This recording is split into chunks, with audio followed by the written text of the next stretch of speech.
भुनक्तु सह वीर्यं करवावहै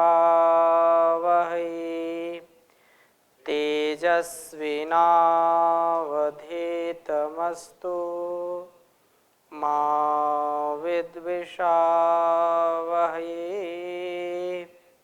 ओम शांति शांति शांति। वैदिक जीवन पद्धति की इस कक्षा में आप सबका हार्दिक स्वागत है, अभिनंदन है। ऋग्वेद के प्रथम मंडल का स्वाध्याय हम कर रहे हैं, जिसमें से हम 9वें सूक्त के लगभग 2 मंत्रों में विशेष चर्चा पढ़ने में और सुनने में हमारे आई थी। हमने इसको समझने का प्रयास किया था और बहुत ही सुंदरता के साथ जीवन को जीने का जो ढंग बताया है, वेद का जो उपदेश है, 2 मंत्रों में जैसा हमने पढ़ा था कि भद्र से हमारा जीवन परिपूर्ण हो। आनो भद्राः कृतवो यन्तु विश्वतो अदब्धासो अपरितास उद्भिदा देवानो यथा सद्मिद वृद्धे असन्न प्रायो रक्षितारो दिवे दिवे। इसी प्रकार से भद्र सुमति के साथ, सुमति संगति के साथ, परस्परता के साथ जीवन को हम अच्छे से जी पाएं। तो कहा था देवानाम भद्रा सुमतिर यजूयताम देवानाम रातिरभि नो निवर्धताम देवानाम सख्यम उपसेदिमा वयम देवाना आयु प्रतिरंतु जीवसे। अब तीसरे मंत्र में उस परमात्मा के द्वारा यह प्रेरणा हमको मिल रही है कि हम अपने जीवन में वेदवाणी को सर्वोपरि महत्व दें। कल्याणी वेदवाणी जो माँ के समान है, माँ के समान हमको संस्कारित करती है, हमारे जीवन को व्यवस्थित करती है। तो इसके द्वारा जो ज्ञान हमको मिलता है, वेदवाणी से जो देवों को ज्ञान मिला और वही ज्ञान हमको मिलता है, हम उसको आत्मसात करें तथा इन उपदेशों को जो हमारे जीने की जो कला है उसको सिखाते हैं। जीने का जो ढंग है, हम कैसे इस समष्टि में वर्तें, अपना स्वभाव, अपना व्यवहार, अपना आहार आचरण कैसे अच्छा रखें, उत्तम रखें, उसके लिए बात की है। और जो शोभन धनोपेत सरस्वती है, हम उसके उपासक होवें। अर्थात जो सरस्वती है, सरस्वती सरह, जो सर है वो ज्ञान है और उसको जो देने वाली है, उस जगत जननी का, जगत माता का सदा सर्वदा कृतज्ञ भाव से गुणगान करते रहें, जिससे हमारा जीवन अत्यंत सुंदर, सुगम, सरल, सहज, सरस होगा, नीरस नहीं होगा। हम इस संसार में आकर के जीवन की महत्ता को समझ करके, उस ईश्वर की व्यवस्था को समझ करके वही कर्म करेंगे जो हमारे लिए और संसार के लिए कल्याणकारी है। हम 2 प्रकार से जीवन को जीते हैं। जो समष्टि के लिए है, उस समष्टिगत चीजों को जीते हैं, व्यवहार में लाते हैं। और जो व्यष्टिगत है, जो व्यक्तित्व निर्माण के लिए व्यक्तिगत जीवन में अमूलचूल परिवर्तन किए जाते हैं, शास्त्रों का, गुरुओं का, महापुरुषों का जैसा जीवन होता है वैसा, और जैसा जीने के लिए प्रेरित किया जाता है वैसा हम जीने का प्रयास करते हैं। सिर्फ self realization with collective realization, complete attachment with complete detachment. जो व्यष्टिगत और समष्टिगत व्यवहार है, उसमें हम अपेक्षा और उपेक्षा दोनों से बच करके पूर्ण हमारा जो स्वाभाविक तंत्र है उसमें एक दिव्यता का आभास करते हुए दिव्य जीवन जीने की जो कला है उसको विकसित करना हम सबका परम कर्तव्य है। और संसार में वर्तना है, लोक संग्रह के लिए व्यवहार करना है, कोई भी मनुष्य बिना कर्म किए रह नहीं सकता है। तो हम जैसे वेदों का उद्घोष है स्वस्ति पंथा मनुचरेम, जो कल्याण का मार्ग है, जो स्वस्ति का पथ है, उस पथ में जैसे सूर्य चंद्र भी निरत हैं, लगे हैं, वैसे हम भी लगें। तो देवों का आह्वान इस मंत्र में किया गया है, क्योंकि देव हम बने, देवत्व के गुणों से युक्त हों, ऐसी प्रार्थना के साथ तीसरा मंत्र इस सूक्त का आपके समक्ष रख रहा हूं। उच्चारण करेंगे। ओम तान पूर्वया निविदाहुमहे वयं भगम मित्रम अदितिम दक्षमश्रिधम आर्यमणम वरुणम सोममश्विना सरस्वती नः सुभगा मयस्करत्। ओम तान पूर्वया निवदाहुमहे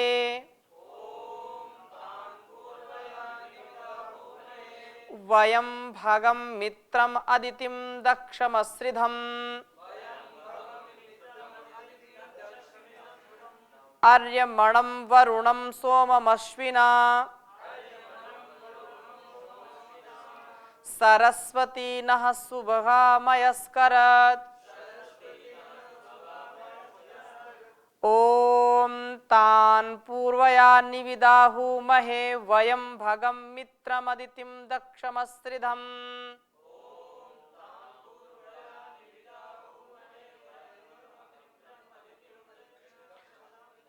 आर्यमणं वरुणं सोममश्विना सरस्वती नः सुभगा मयस्करत्।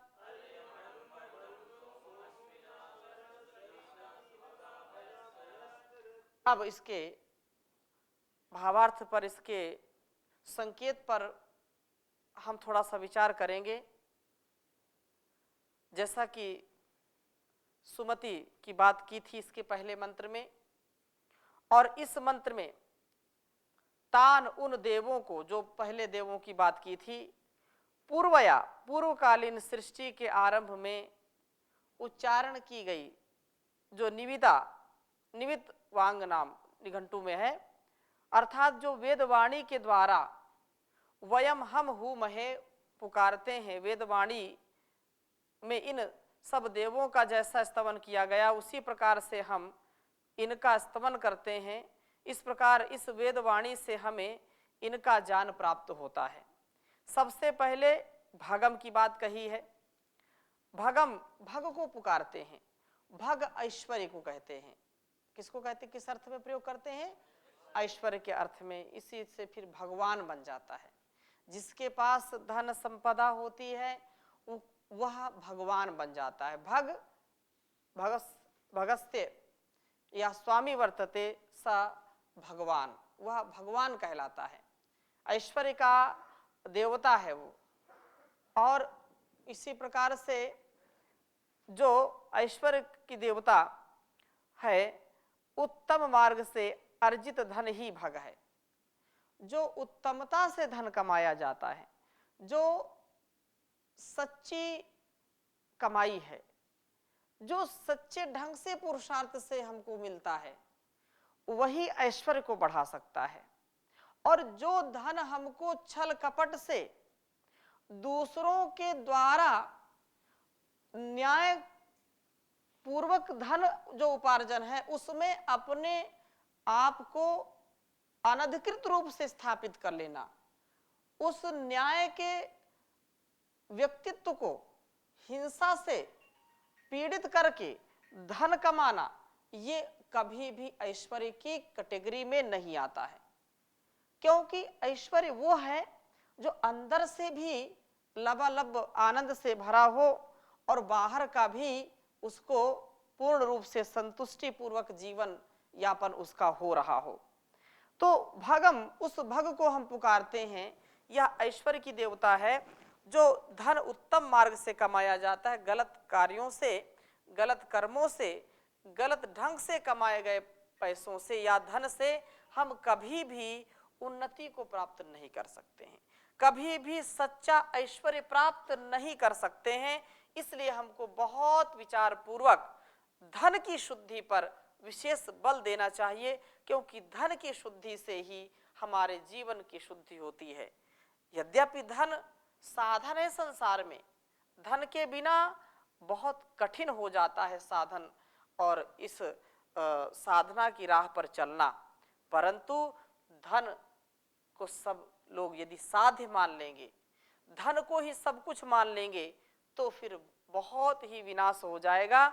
इसलिए कहा है कि सच्चे ईमानदार व्यक्ति से कभी भी आप पूछेंगे तो चाहे वह धनवान बना हो या निर्धन हो, वो कभी भी दीनहीन स्थिति में नहीं रहता, वो पूरा आनंद में रहता है। जो ईमानदार है, जो विवेकशील है, जो उत्तम कर्मों की कमाई से अपने आप को बढ़ाता है, वो चाहे भूखा रहे लेकिन कभी भी गलत काम नहीं कर सकता है, उसको कभी राशि नहीं आता है।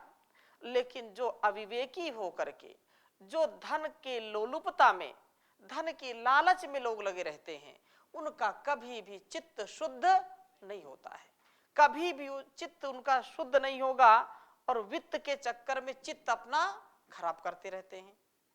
यह संसार का नियम है, हमको इसको समझना चाहिए कि जैसा व्यक्ति बीज बोएगा वैसा ही उसको फल काटना पड़ेगा। यदि किसी के जो है नेक कमाई को हमने बेईमानी से जुटाने का प्रयास किया, उसको हड़पने का प्रयास किया, तो ये मान के चलिए कि कभी भी हमको अच्छी नींद नहीं आएगी, अच्छी भूख नहीं लगेगी, शरीर मन अच्छा हमारा कभी नहीं रह सकता है। क्योंकि खून पसीने की कमाई से कमाया हुआ धन, ईमानदारी से और पुरुषार्थ पूर्वक कमाया गया धन हमको प्रसन्नता देता है, हमारे अंदर समर्पण की भावना पैदा करता है, हमारे अंदर सेवा की भावना पैदा करता है, हमारे अंदर सुख दुख सहने की संवेदना का वो स्थापन करता है। इसलिए मेहनती व्यक्ति, पुरुषार्थी व्यक्ति जो धर्म के, न्याय के पथ पर चलता है, वो कभी भटकता नहीं है, वो कभी दुखी नहीं होता है। इसलिए कहा कि हम उस ऐश्वर्य को पुकारते हैं, उस ऐश्वर्य की देवता को पुकारते हैं, जो अर्जित धन ही भग है, यही सेवनीय है। जीवन यात्रा की पूर्ति के लिए यह नितांत आवश्यक है। और क्या बात कही, मित्रम, हम मित्र को पुकारते हैं। इमेदा स्नेहने धातु से बना कि जो संसार में स्नेह की देवता है मित्र। संसार में सबसे महत्वपूर्ण बात यह है कि हम सबके साथ स्नेह से चलें। प्रभु ने यह संसार परस्पर प्रेम पूर्वक रहने के लिए व्यष्टि और समष्टि को, व्यक्तिगत और सामाजिक जीवन को सूक्ष्मता से समझते हुए जीने के लिए बनाया है। प्रभु ने कभी भी इसको लड़ने झगड़ने या खंडन मंडन जो अधिक करते हैं, निंदा स्तुति जो करते हैं, जो राग द्वेष करते हैं, जो संसार में, परिवार में द्वेष बढ़ाते हैं, उसको कभी भी ध्यान में रखकर कि संसार की रचना उसने नहीं की। स्नेह से सने हुए, प्रेम करुणा से सने हुए जो व्यवहार होते हैं, वो संसार में दिव्यता का आधान करते हैं। इसलिए यहां पर कहा कि हम स्नेह से चलें। प्रभु ने जो भी इस संसार की रचना की तो प्रेम बढ़ाने के लिए की है, झगड़े बढ़ाने के लिए नहीं किया, संसार को नष्ट करने के लिए नहीं बनाया इसको। वो तो उसी का काम है ना, वह जन्म भी देता है, पालन भी करता है और प्रलय भी वही करता है। यह दायित्व तो मनुष्य का नहीं है, लेकिन हठ दुराग्रह में अहंकार के वशीभूत होकर के लोगों ने अपने कर्तव्य को छोड़ करके जो होना चाहिए कर्तव्य संसार के प्रति, उसको छोड़ करके स्वार्थ की बेड़ियों से जकड़ करके संसार को भी तहस नहस करने का काम किया है। तो यहाँ पर जो ऐसा काम करेगा वह कभी भी उन्नति को प्राप्त नहीं कर सकता है। और अदितिम कहा है, अदितिम, हम अदिति को पुकारते हैं या पुकारें। यह जो अदिति है जो अखंडित है, जो अखंडन की देवता है, देवों की भी मां है वो, तो स्वास्थ्य की सब प्रकार से उन्नतियों का मूल है। जो अदिति है वो हमको हमारे से जो हमारी बुराइयां हैं, जो दुर्गुण है, दुर्व्यसन है, जो हमारे अंदर की न्यूनता है, संकीर्णता है, उसको दूर करके तन और मन को निर्मल बनाती है। तन और मन को निर्मल बना करके वो व्यक्ति आगे बढ़ता है और स्वास्थ्य को प्राप्त करता है। बिना स्वास्थ्य ठीक हुए, चाहे मन का स्वास्थ्य हो या शरीर का स्वास्थ्य हो, तन का स्वास्थ्य हो, अगर दोनों में से एक भी गड़बड़ है तो आपकी साधना ठीक नहीं हो सकती है। शरीर गड़बड़ है तो मन वहीं लगा रहेगा, मन गड़बड़ है तो शरीर कितना भी अच्छा हो काम करेगा नहीं। इसलिए दोनों एक दूसरे के पूरक हैं। और इस प्रकार से महर्षि मनु भी कहते हैं कि धर्म अर्थ काम मोक्षाणाम आरोग्यम मूलम उत्तमम। यह आरोग्यता परम आवश्यक है। और यही बात यहाँ अदिति जो दुर्गुणों को, दुर्व्यसनों को, हमारे अंदर के रोगों को दूर करने का सामर्थ्य रखती है, उसको पुकारते हैं। और दक्षम, यह दक्ष को पुकारते हैं हम। यह जो शब्द है स्ट्रेंथ ऑफ विल, मानस बल व दृढ़ निश्चय का सूचक होता है। जो दक्षम, यह मानस बल ही मनुष्य को संसार में सफल करता है। निर्बल मन बंध का कारण होता है तो सबल मन मोक्ष का कारण होता है। बोलते हैं ये व्यक्ति तो इस काम में दक्ष है, और जब दक्ष है तो फिर उसको उस काम को करने में कभी कोई भय होता नहीं है। अस्त्रिधम, छठी बात कही, हम शोषण से रहित सदा एकरस रहने वाले, अन्य इंद्रियों की भांति थक ना जाने वाले मरुदगण जो प्राण समूह को पुकारते हैं। इन प्राणों की साधना से हम शरीर, मन व बुद्धि में विकार जो आते हैं उनको पनपने न दें। विकार नहीं आ पाते तो प्राणायाम ही दहेद दोषान, प्राणायाम के द्वारा अपने जब भी दैनिक कार्यों से, अन्य कार्यों से फुर्सत मिल जाए तो दैनिक जो प्राण यज्ञ है, प्राण विद्या है, योग विद्या है, प्राणायाम जो रहस्य है, उसमें अपने को सराबोर करना चाहिए। अर्थात इस प्राणायाम की जो अग्नि है ना, उसमें अपने को तपाना चाहिए, जिससे हमारे काम विकार दग्ध हो जाते हैं, जल जाते हैं, और रोग भी जल जाते हैं, चाहे मन के हो तन के, दोनों प्रकार के आदि और व्याधि को दूर करने का एक ही उपाय है, वो है समाधि। योगस चित्तवृत्ति निरोधा, योगा समाधि, समाधि और समाधानम। सारे व्यवधानों को यदि दूर करना है तो योग की शरण में आना पड़ेगा। तो ये जो प्राणायाम की विद्या है, इससे हम उन्नत बनते हैं। प्राणायाम दोष का दहन करता है। और अगली बात कही है अर्यमणम, हम अरिमा को पुकारते हैं। अरिमा को पुकारते हैं अर्थात जो अरीन यच्छति, इस व्युत्पत्ति से इसमें काम क्रोध को जीतने की भावना है। काम क्रोध तो हमारे को और दूसरों को नष्ट करने में कोई कसर छोड़ता नहीं है। काम यदि आसक्ति पूर्वक होता है तो व्यक्ति कभी भी निश्चित रूप से सफल नहीं हो सकता है, क्योंकि काम से पीड़ित व्यक्ति, कामनाओं से, लालसाओं से, जो अविवेकपूर्ण लालसाएं हैं, वो व्यक्ति कहीं भी रहेगा, उसका जो मन है वो कभी शांत नहीं रह सकता है। और शांत मन में ही ईश्वर का वास होता है, अशांत मन में कभी ईश्वर का वास होता नहीं है।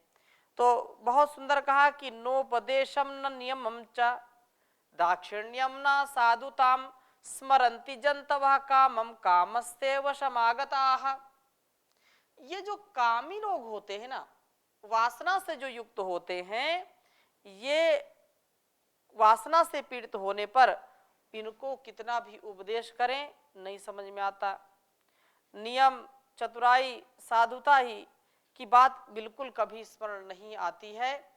बहुत बिरले लोग ऐसे होते हैं कि जो साधना के पथ पर चल पड़ते हैं और उनको उसमें आनंद मिलने लगता है। बिरले लोग ऐसे हैं। और नहीं तो चलते हैं लेकिन वो अधूरे मन से चलते हैं, तो फिर उनको परेशानी होती है और वो फिर बोलते हैं, बाद में दुष्प्रचार करते हैं कि अरे हम तो कुछ, ये तो बहुत कुछ किया, बहुत धर्म कर्म किया, बहुत हमने पुस्तकें बांची, बहुत उपदेश सुने, बहुत उपदेश किए, लेकिन कुछ लाभ मिला नहीं।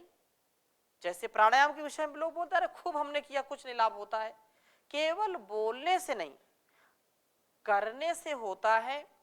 तो वेद का जो उपदेश है, यही बात यहाँ पर हमको समझाई जा रही है कि हम इस विद्या को, इस ज्ञान को जो देवों से मिलता है, जो हमसे बड़े हैं, हमसे ज्ञान में, हमसे बल में, हमसे हर प्रकार से जो बड़े आयु में बड़े हैं, उनकी सन्निधि से अच्छे अच्छी बातों का हम जीवन में आधान करें।